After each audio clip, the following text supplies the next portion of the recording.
La Suprema Corte de Justicia de la Nación es nuestro máximo tribunal y cabeza del Poder Judicial de la Federación. No existe en el país autoridad que se encuentre por encima de ella o recurso legal que pueda ejercerse en contra de sus resoluciones. En varios momentos de nuestra historia, la Corte brilló por su independencia frente a los poderes ejecutivo y legislativo. También tuvo periodos sombríos cuando fue, para todos los efectos prácticos, una pieza más en el engranaje del sistema político dominado por el presidente de la República. En las últimas décadas, la Suprema Corte de Justicia ha regresado al lugar que le corresponde. Restituirle su papel como árbitro neutral de la vida pública fue parte de la transición que México vivió a finales del siglo XX. Y la recuperación de su libertad ha beneficiado notablemente a nuestra vida democrática.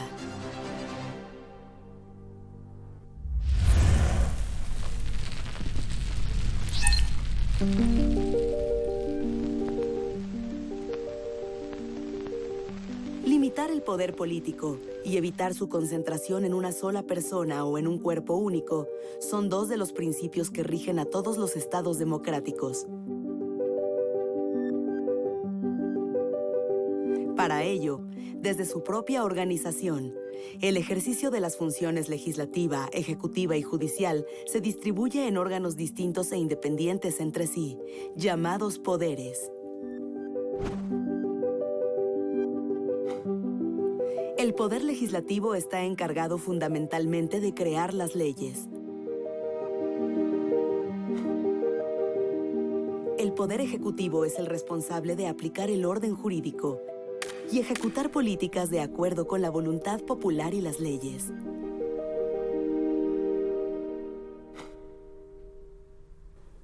Al Poder Judicial, encabezado en nuestro país por la Suprema Corte de Justicia, le corresponde interpretar las leyes e impartir justicia en los conflictos entre los ciudadanos, instituciones, niveles de gobierno y los propios poderes. Estos poderes fundamentales son autónomos.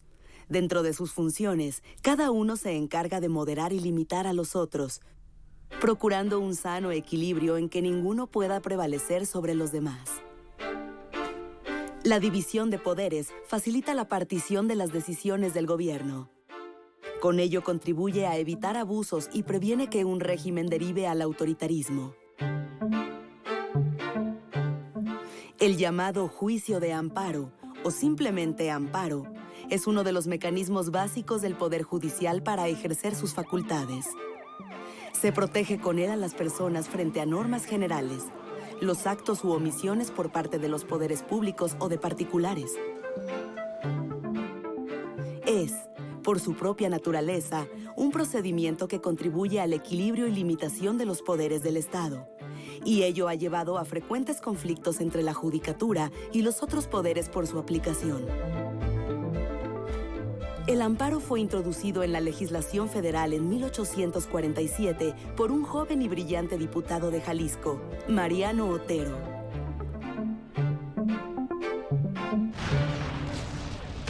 En agosto de 1846, en plena guerra con Estados Unidos, el general Mariano Salas dio un golpe de Estado para restablecer la República Federal, devolviendo a los estados su soberanía tras 11 años de sometimiento al poder central.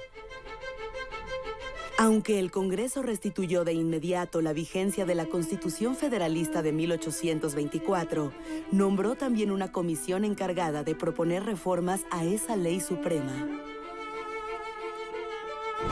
El 5 de abril de 1847, Mariano Otero presentó al Congreso su voto particular, es decir, una propuesta distinta de las conclusiones alcanzadas por mayoría en dicha comisión.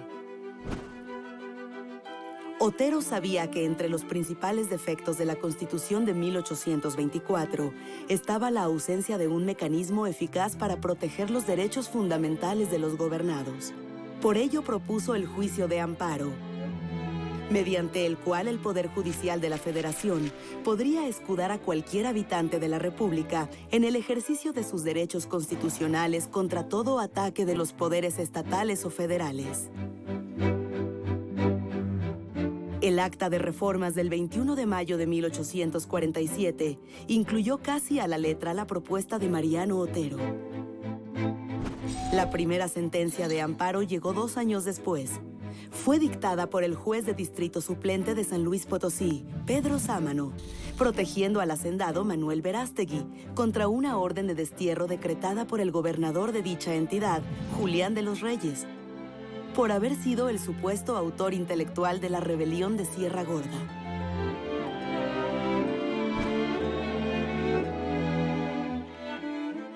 La Constitución de 1857, que superó la de 1824 por su carácter liberal, introdujo definitivamente el juicio de amparo en la legislación mexicana.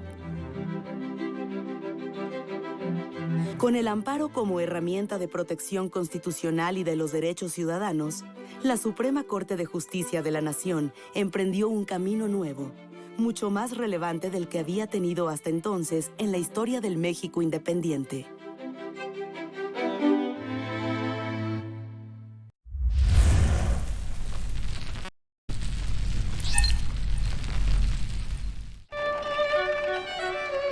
En 1867, con la caída del Segundo Imperio, la República quedó restablecida y con ello la vigencia en todo el territorio nacional de la Constitución de 1857.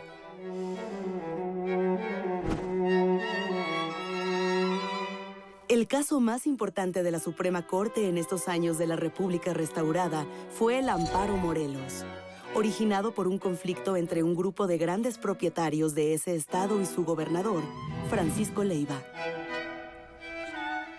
En octubre de 1873, luego de haberse reelegido de manera fraudulenta, el gobernador Leiva promulgó una ley de presupuestos que gravaba con una contribución de 70,000 pesos anuales a los hacendados. Para defenderse del impuesto, los afectados contrataron al abogado Isidro Montiel, quien impugnó la ley argumentando una incompetencia de origen. De acuerdo con ese argumento, el gobernador de Morelos no tenía facultades para decretar la ley de presupuestos, dado que se habían presentado graves irregularidades en su elección, que cuestionaban la legitimidad de su cargo. Es decir, como su llegada al poder carecía de legitimidad por su origen en unas elecciones fraudulentas, sus acciones como gobernador podían ser legalmente cuestionadas. El 11 de abril de 1874, la Suprema Corte concedió el amparo, confirmando los argumentos de Montiel. Este fallo pasó a la historia con el nombre de Amparo Morelos. La decisión provocó una gran agitación. Preocupaba que, por medio del juicio de amparo, la Corte calificara en adelante todos los procesos electorales e incluso pudiera destituir a diputados y gobernadores. Sin embargo, el ministro presidente de la Corte, José María Iglesias, aclaró que ni una ni muchas sentencias de amparo removerían de su cargo a una autoridad ilegítima, pues el único efecto jurídico de la sentencia era proteger al quejoso exclusivamente contra el acto reclamado. En este caso, los hacendados de Morelos quedarían libres de la contribución que les había sido impuesta, pero legalmente no podrían exigir la renuncia del gobernador Leiva. El presidente Sebastián Lerdo de Tejada entendió la sentencia como un aviso de lo que podría suceder en el caso de un conflicto postelectoral a nivel federal. Por ello, impulsó una ley para evitar que la justicia federal decidiera nuevamente sobre la legalidad de las autoridades electas por voto popular. El ministro Iglesias decidió entonces presentar su renuncia al cargo de presidente de la Corte. Al final llegó con Lerdo al acuerdo de retirar su renuncia y simplemente publicar una protesta formal contra la ley. En los hechos, el intento de atarle las manos a los tribunales federales no tuvo efecto. Al presentarse nuevos casos relacionados con la incompetencia de origen, la Corte desconoció esa ley y concedió el amparo solicitado. Aunque el Ejecutivo intentó entorpecer el cumplimiento de los fallos, había triunfado el empeño en sostener la independencia y prestigio de la Corte. En 1876, al ser reelecto presidente Lerdo de Tejada, Iglesias publicó un manifiesto en el que juzgaba ese hecho como un golpe de Estado debido a las irregularidades ocurridas en el proceso y mencionaba como antecedente el amparo Morelos. Como presidente de la Corte, a Iglesias le correspondía la sucesión legítima y en consecuencia se nombró presidente interino. Para entonces, el general Porfirio Díaz se había rebelado también contra Lerdo bajo el plan de Tuxtepec y logró vencerlo militarmente en la batalla de Tecoac el 16 de noviembre. Un mes más tarde, tras el fracaso de un intento de conciliación con Díaz, Iglesias partió al exilio. La derrota política de Iglesias marcó el fin de una era en la historia de la Suprema Corte, que tardaría más de un siglo en recuperar su activismo.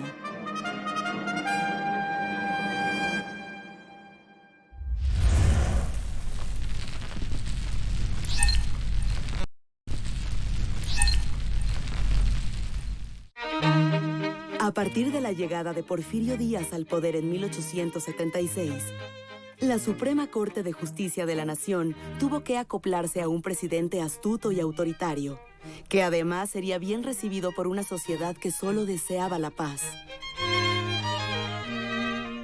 Las propias reglas del sistema político facilitaron en estos años, los del Porfiriato, la elección de ministros poco inclinados a enfrentarse con el Ejecutivo.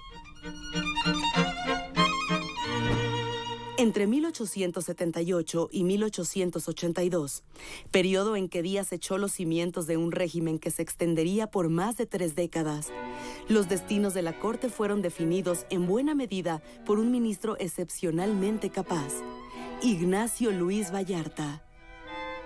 Vallarta tenía en mente un proyecto: la despolitización de la Corte, es decir, apartarla de decisiones que pudieran considerarse de carácter más político que judicial, como había ocurrido en los años previos con el amparo Morelos.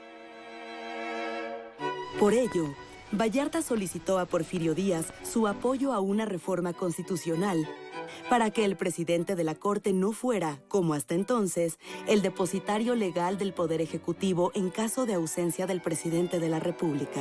Solo así, pensaba Vallarta, la Suprema Corte dejaría de ser un factor de oposición contra el gobierno. Vallarta creía en el valor de las garantías individuales y del juicio de amparo, pero sin asumir que el máximo tribunal, en tanto que intérprete de la Constitución, gozaba de supremacía frente a los otros poderes. Como gobernador de Jalisco, había sufrido la intervención del presidente Lerdo de Tejada en los asuntos políticos de su estado, pero condenaba la utilización del amparo como remedio a los abusos. Para él, los problemas políticos debían resolverse siempre en el terreno de la política. Vallarta logró introducir varios cambios significativos en la interpretación prevaleciente de la Constitución. El primero fue la destrucción de la tesis de la incompetencia de origen en que se había basado el amparo Morelos. El primer caso en el que Vallarta manifestó su oposición a esta tesis fue el amparo promovido en mayo de 1878 por León Guzmán, entonces presidente del Tribunal Superior de Justicia de Puebla, al que la legislatura del Estado cuestionaba por haber declarado la desaparición de los poderes locales ante la comisión de graves irregularidades en la instalación de dicha legislatura. La mayoría de los ministros, encabezada por Ezequiel Montes, concedió el amparo a León Guzmán y confirmó la ilegitimidad del Congreso poblano.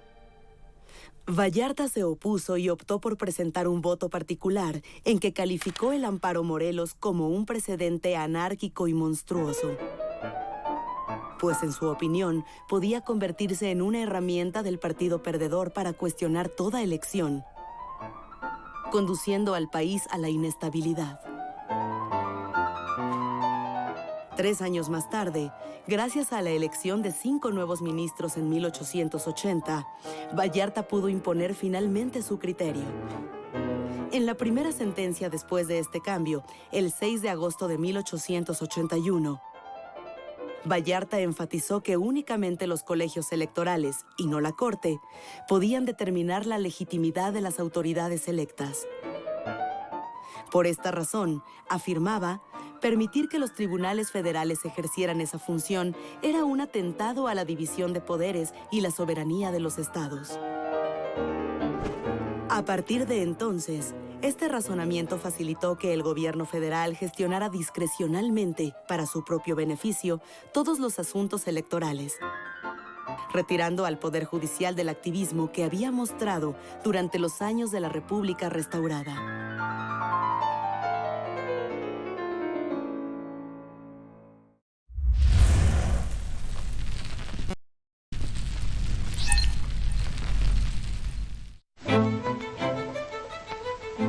Entre 1929 y 1934, en los años del maximato de Plutarco Elías Calles, se crearon dos instrumentos esenciales del control presidencial sobre el sistema político postrevolucionario. El primero fue el Partido Nacional Revolucionario, fundado en marzo de 1929 para asegurar la colaboración pacífica de los caudillos de la revolución. El segundo fue la reforma constitucional de abril de 1933, que prohibió la reelección del presidente y los gobernadores. Mientras que el Poder Ejecutivo se fortalecía con estas reformas, el Poder Judicial se veía excluido de algunos asuntos fundamentales del proyecto revolucionario, como el reparto de terrenos de cultivo. Dado que los recursos judiciales presentados por los hacendados entorpecían la dotación de tierras a los ejidos, en diciembre de 1931 se reformó la Ley Agraria de 1915 para sencillamente dejar sin derecho al amparo a los propietarios. La Corte dio otras señales preocupantes de debilidad durante este periodo. Lo peor tuvo que ver con el destierro de Luis Cabrera, el célebre jurista que había elaborado la Ley Agraria de 1915, pero que estaba distanciado de Calles desde la muerte de Venustiano Carranza en 1920. El 30 de enero de 1931, Cabrera dictó una conferencia en la Biblioteca Nacional con el título La Revolución de entonces, la Revolución de ahora, en la que comparó los ideales originales de la lucha armada con la realidad autoritaria del maximato. El texto alcanzó una gran difusión, lo que enfureció profundamente a Calles.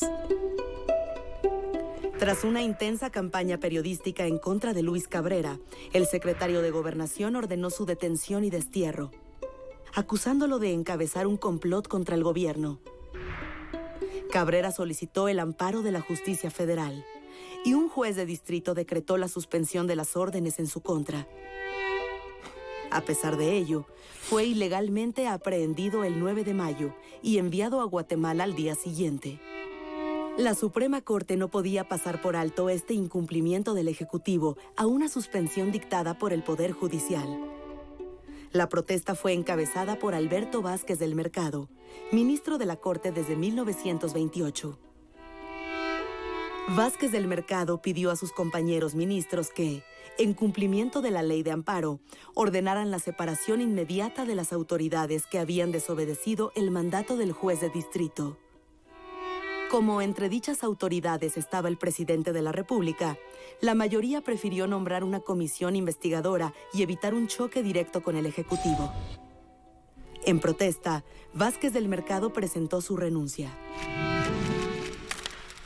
Estos actos rompen el equilibrio de poderes que la misma Constitución establece y nulifican y hacen desaparecer de hecho el Poder Judicial en su más importante y trascendental función, como es el amparar y proteger a los individuos contra los abusos del poder. La renuncia de Alberto Vázquez del Mercado a un poder que no se respetaba a sí mismo fue el comienzo de una larga decadencia. A los pocos años, el presidente Lázaro Cárdenas llegó al extremo de disolver la Corte para nombrar una nueva, no solo dócil, sino renovable sexenalmente, quedando así bajo el influjo de los vaivenes políticos. Era la absoluta subordinación del Poder Judicial al Ejecutivo. Algo parecido a la monarquía con ropajes republicanos, como Justo Sierra había llamado al régimen porfiriano.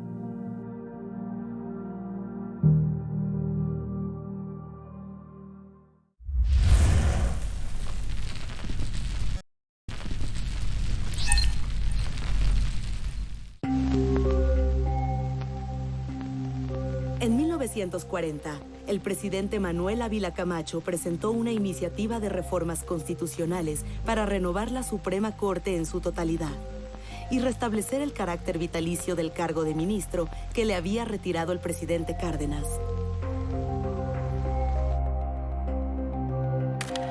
Mi gobierno ha dado los pasos necesarios promoviendo la reforma constitucional que crea la inamovilidad, a fin de que la Corte pueda impartir justicia, ajena a coacciones o influencias de cualquier orden, sin más norma que la ley, sin más dictado que el de la propia conciencia.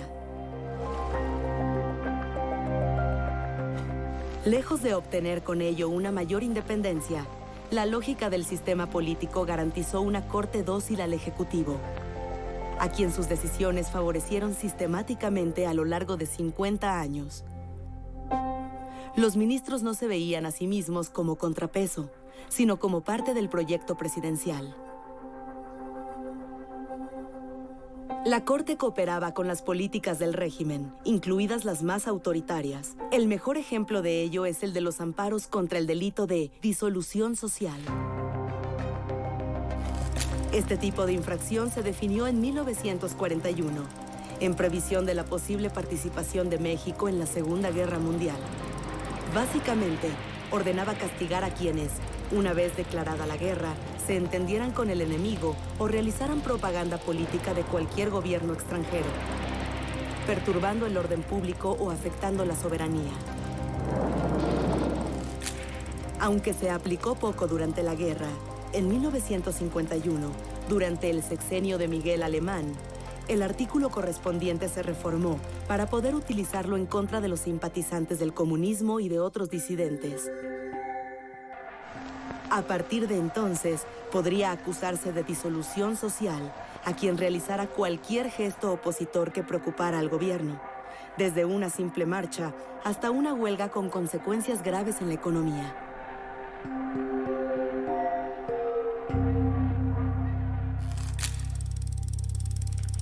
Su primera aplicación a gran escala tuvo lugar con motivo del movimiento ferrocarrilero de 1958. El movimiento se originó en demandas salariales y exigencias de democratización sindical. Esto implicaba una amenaza al control de la Confederación de Trabajadores de México, la CTM, y a la facultad negociadora de la Secretaría del Trabajo. El asunto se complicó cuando los ferrocarrileros suspendieron el servicio. En una época en la que el país dependía fuertemente de este medio de transporte.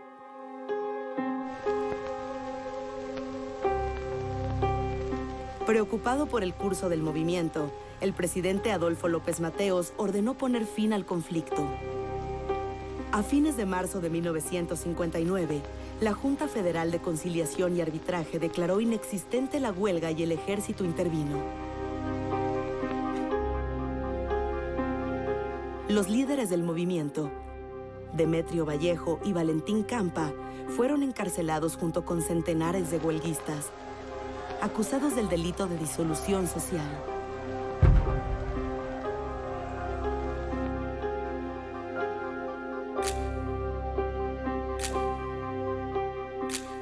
Los ferrocarrileros detenidos interpusieron solicitudes de amparo fundamentadas en el carácter inconstitucional de ese delito político, debido a la vaguedad de su definición legal.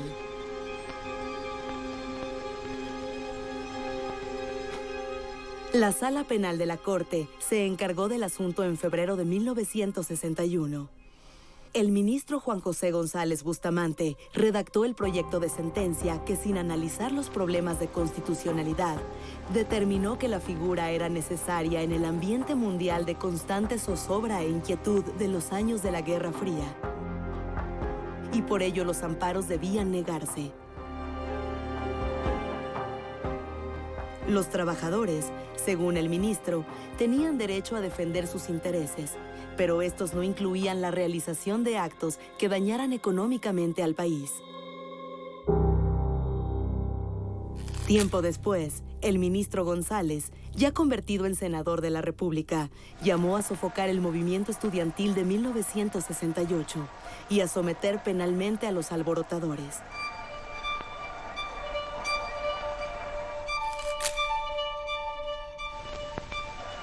La represión se haría realidad el 2 de octubre en la Plaza de las Tres Culturas de Tlatelolco, cuando el ejército y la policía irrumpieron en el último mitin de aquel movimiento.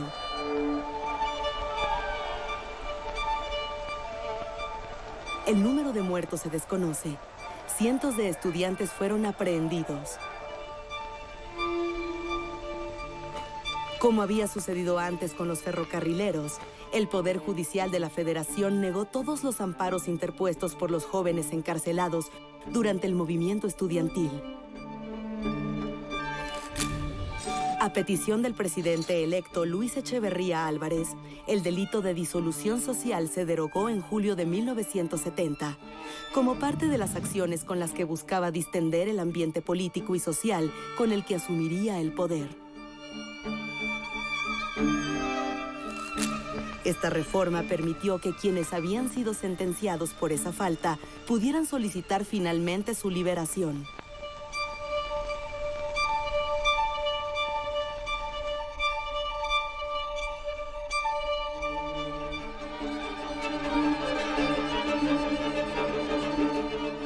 Pese a ello, el régimen no perdió su talante represivo. Por el contrario, durante la década de 1970, emprendió una estrategia de guerra sucia contra las guerrillas de izquierda que surgieron tras la represión del movimiento estudiantil. La matanza del 10 de junio de 1971 en la Ciudad de México es una muestra.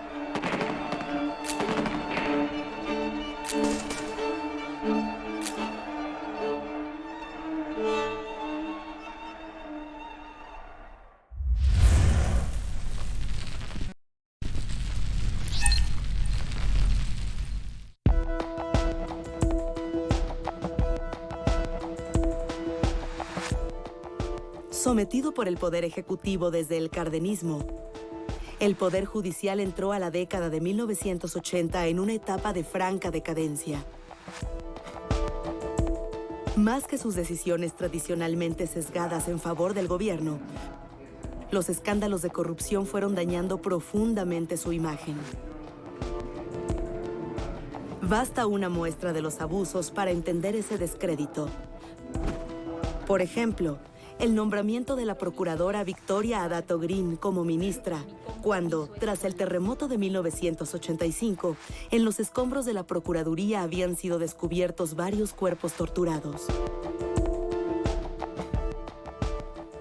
O el manifiesto partidista a favor del candidato Carlos Salinas de Gortari durante el proceso electoral de 1988, publicado por la entonces ministra Irma Cués Arquís. Pero el mayor escándalo ocurrió tras la liberación, en 1988, del empresario Alejandro Braun Díaz, quien había sido condenado a 30 años de prisión por el secuestro, violación y asesinato de una menor de edad. Las investigaciones revelaron más tarde que el ministro de la Suprema Corte, Ernesto Díaz Infante, recibió del abogado de Braun un soborno de $500,000, con el que a su vez corrompió a 2 magistrados del Tribunal Colegiado de Chilpancingo, Eufemio Zamora y Gilberto Arredondo, para obtener la libertad del criminal. En noviembre de 1993 se ordenó la detención del exministro, pero este se dio a la fuga y se estableció en Texas, donde sería capturado por la Interpol hasta el año 2001. Díaz Infante fue condenado a 8 años de prisión que no llegó a cumplir. El caso Brown terminó de sepultar el poco prestigio que aún conservaba el máximo tribunal a principios de la década de 1990.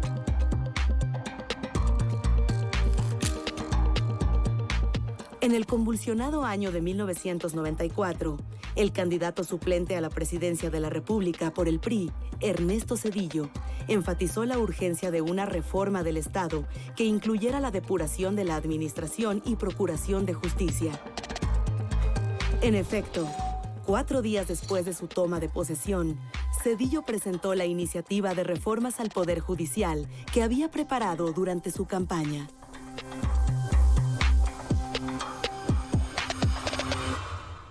Aunque esta propuesta representaba la transformación más profunda de la Corte desde la reforma cardenista de 1934 e implicaba la destitución de todos los ministros, no tuvo una oposición significativa. Todos los actores parecían conscientes de la necesidad de un cambio para dar al régimen un mínimo de legitimidad en tiempos de mayor pluralidad. El sistema necesitaba de un árbitro confiable que no podía ser otro más que una corte renovada. Zedillo propuso reducir el número de ministros de 26 a 11 y modificar el proceso de elección para darle un mayor peso al Senado. Además, limitó la permanencia de los ministros a 15 años, con una sustitución escalonada. La propuesta del presidente amplió las facultades de la Corte para conocer sobre controversias constitucionales entre poderes y niveles de gobierno. E introdujo la acción de inconstitucionalidad, un par de figuras indispensables para garantizar el equilibrio entre poderes. Una Corte con menos integrantes y mayores facultades no podía dedicar su tiempo a la gestión del Poder Judicial Federal. Para ello se estableció el Consejo de la Judicatura Federal, encargado de la administración, vigilancia y disciplina de los tribunales. Las reformas entraron en vigor el 31 de diciembre de 1994. A partir de ellas, la Suprema Corte de Justicia empezó a consolidarse como auténtico tribunal constitucional y a adoptar un papel de mayor relevancia en la construcción de un orden de mayor equilibrio e independencia entre poderes.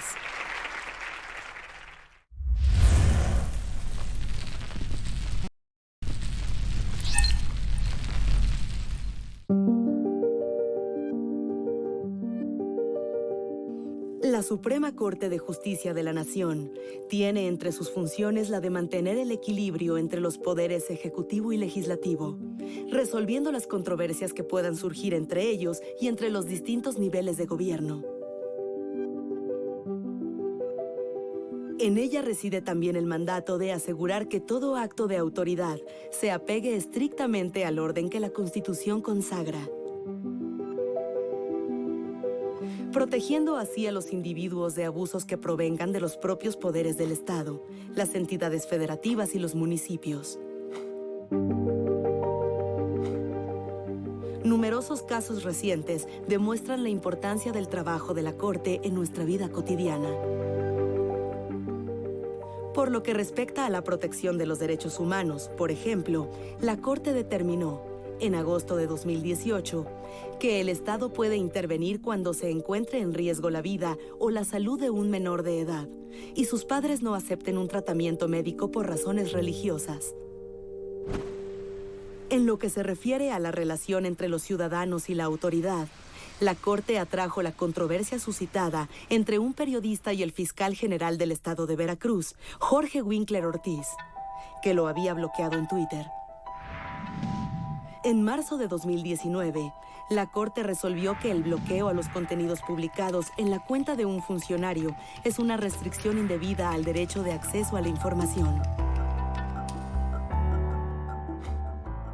Concerniente a la protección respecto de actos inconstitucionales, en mayo de 2019, la Suprema Corte falló a favor de los empleados federales que se ampararon contra la Ley de Remuneraciones, en la que el gobierno había establecido un tope a sus salarios.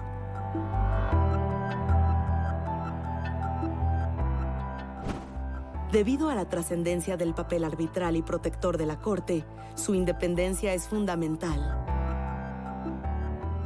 Con todo, la tentación por capturarla, con el fin de alinearla con los objetivos de los gobiernos, ha sido constante a lo largo de su historia.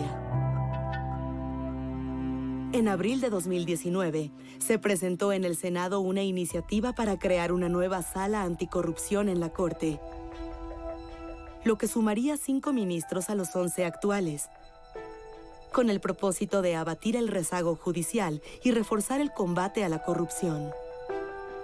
Los argumentos para su creación parecen admisibles, pero estudiados a fondo se muestran débiles.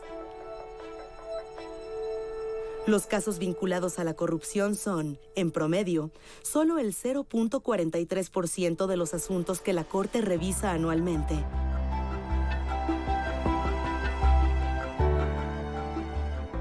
Por lo que la nueva sala no contribuiría significativamente a abatir el rezago.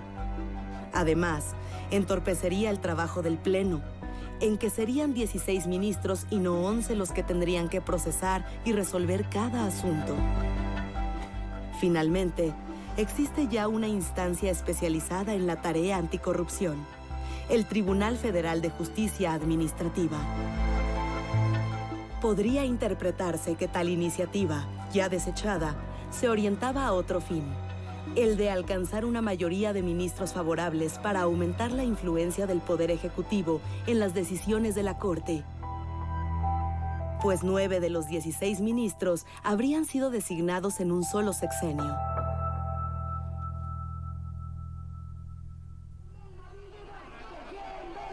La vida de una república se finca en la tolerancia, el diálogo responsable y la legítima negociación entre las posiciones diversas.